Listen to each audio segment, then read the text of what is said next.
कविता अपने माता पिता की बहुत लाडली थी। 3 बड़े भाइयों की बहन थी। कोई भी चीज मांगने पर उसी वक्त सामने हाजिर हो जाती। पूरे घर में रौब था उसका। पूरे परिवार और नौकरों पर राजकुमारी की तरह हुक्म चलाती थी कविता। स्कूल में भी पूरा रौब था उसका। बड़े घर की लाडली जो थी वह। ऐसे ही उसने कॉलेज में दाखिला लिया। उसके ठाठ बाट, बड़ी गाड़ी में आना जाना, हर दिन नया फैशन देखकर हर कोई उससे दोस्ती करना चाहता था। थोड़े ही दिनों में उसके बहुत से दोस्त बन गए। पूरे कॉलेज में उसकी अपनी ही एक पहचान थी। इन दिनों उसके घर एक रिश्ता आया। खानदानी लोग थे और पापा की पुरानी जान पहचान थी उनके साथ। कविता के साथ कोई जबरदस्ती नहीं थी। वर्टिकल बार पर कविता ने फिर भी हाँ कर दी, क्योंकि वह अपने परिवार से बहुत प्यार करती थी। वह जानती थी कि वह लोग उसका अच्छा ही सोचेंगे। लड़के का नाम राज था। राज काफी पढ़ा लिखा और समझदार लड़का था। ससुराल वाले भी बहुत अच्छे थे। ससुराल में कविता की जगह वैसी ही थी जैसी कि मायके में। कोई भी कार्य कविता की सलाह के बिना नहीं होता था। सबकी लाडली बहू बन गई थी वह। फिर उसके घर एक बेटे का जन्म हुआ। राहुल कविता को जान से प्यारा था। पोता पाकर ससुराल वाले तो फूले नहीं समाते थे। कविता कभी कभी सोचती कि उसकी किस्मत कितनी अच्छी है। उसका हर अपना उसे कितना प्यार करता है। चाहे जीवन में कैसा भी समय आए, मेरे अपने हमेशा मेरे साथ हैं। मैं कभी अकेली नहीं हो सकती।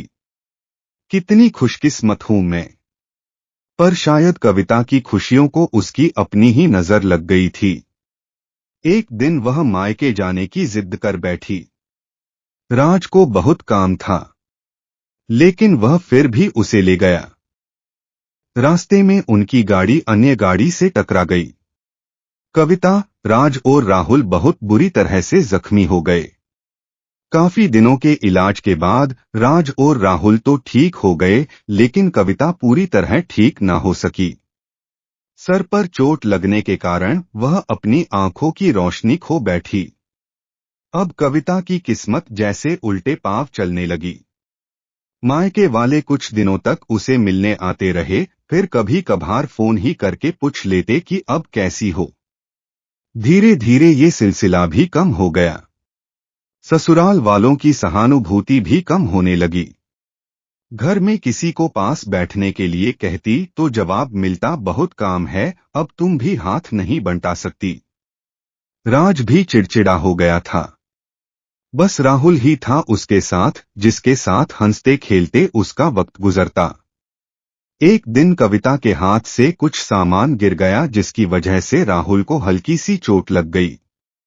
कविता के सास ससुर ने राहुल को उससे अलग कर दिया कि कहीं उसके ना देखने की वजह से बच्चे का कोई नुकसान ना हो जाए। कविता अंदर से टूट चुकी थी।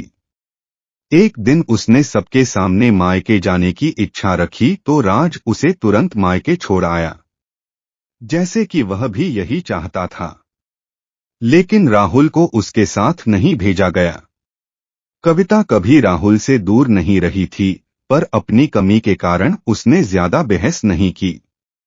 कविता को लगा कि वह 3-4 दिन वहां रहेगी तो थोड़ा हवा पानी बदल जाएगा, क्योंकि वह कितने दिनों से कहीं भी बाहर नहीं गई थी। घर वाले भी इतने दिनों बाद उसे देखकर कितने खुश होंगे। कविता के घर पहुंचने पर सब लोग बहुत खुश हुए। खाने में सब कुछ कविता की पसंद का ही बना था। उसने अपने मम्मी पापा और भाई भाभियों से दिल खोलकर बातें की। उनके छोटे छोटे बच्चे भी बुआ के साथ घुल मिल गए थे। रात को सोने के वक्त जब वह कपड़े बदलने लगी तो उसे पता चला कि उसका बैग तो बहुत भरा हुआ था। वह सब समझ गई। वह बहुत उदास हो गई। कुछ दिनों तक तो सब ठीक रहा, फिर जैसे सब बदलने लगा। सबका व्यवहार बदल रहा था। वह लोग जैसे थक चुके थे उससे। सब लोग घूमा फिराकर पूछने लगे कि राज कब आ रहा है, उसे ले जाने। वह बहाना बना देती, जबकि वह जानती थी कि उस घर में अब उसके लिए कोई जगह नहीं। कविता से चलते वक्त कुछ ना कुछ नुकसान हो जाता। थोड़ी बहुत टोकाटाकी उसे सुनाई देती, वह टाल देती। एक दिन उसके हाथ से लगकर एक कीमती फूलदान टूट गया। छोटी भाभी ने बहुत हंगामा मचाया। कविता के माता पिता रोज रोज के झमेलों से तंग आ गए थे। उन्होंने राज को खुद से फोन कर दिया। राज कविता को अपने घर ले गया। कविता को अपने परिवार वालों से ये उम्मीद ना थी। जिस कविता के कहे बिना घर में एक पत्ता भी नहीं हिलता था, उस घर के लिए वह अब बोझ बन चुकी थी। राज के साथ ससुराल आते वक्त वह बहुत खुश थी, क्योंकि वह अपने घर जा रही थी, अपने जिगर के टुकड़े राहुल के पास। परंतु यह खुशी भी कुछ पल की ही थी। सारा बंदोबस्त पहले ही किया हुआ था। कविता को सीधे ऊपर वाले कमरे में पहुंचा दिया गया। राहुल से दूर रहने की सख्त चेतावनी दी गई। एक काम वाली लता को उसकी जिम्मेदारी सौंपी गई, जो उसके खाने पहनने जैसी जरूरतों का ध्यान रखती। कविता ज्यादातर चुप ही रहती, कभी कभी काम वाली लता से थोड़ा बतिया लेती। उसके जरिए राहुल का पता चल जाता। सबकी लाडली बेटी और बहू सबके लिए लाडली से बोझ बन चुकी थी।